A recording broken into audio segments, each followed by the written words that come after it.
And then you get the down move, and this is a big theme in 2022 as well, with a number of the big CPI upside surprises, seemingly hawkish data points.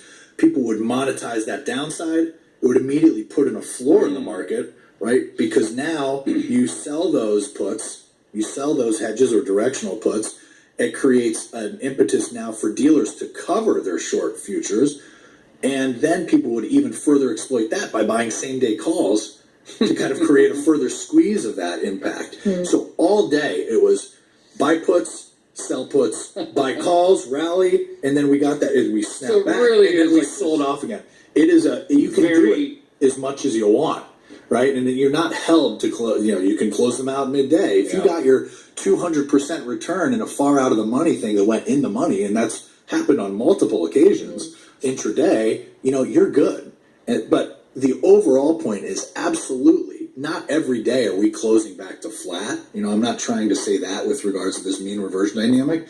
We have had a number of days, certainly after the rates repricing and some of the volatility in February, the policy volatility in February and the rate volatility in February, where we actually did look kind of short gamma, meaning we either closed on the low or closed on a high at the end of the day.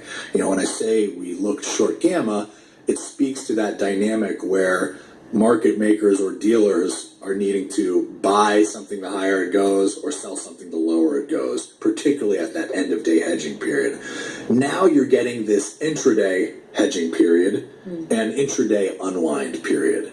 So by and large, again, with the customers being the buyers and the kind of the dealers and the market makers being the managers of the options Greeks risks and the second order Greeks, that is a far safer place to be in my eyes. It's when we see that resumption of selling tails intraday that my spidey senses will go up and say, I don't like how this could go. Then you very well could have a situation where they don't know how to manage their gamma risk, right? That with the sensitivity of their delta to a move in the underlying, the sensitivity of their delta to a move in vol, their Vanna risk, right? All those things. These things have a shelf life of 6.5 hours best. They're super sensitive. That's the reason that they're attractive, because they're, lottery tickets on steroids. And again, with a defined risk, you can spend $80 to make 11,000 or whatever it is. Well, I want to do that. That's the kind of setup here. No, I do. You've learned nothing from this podcast.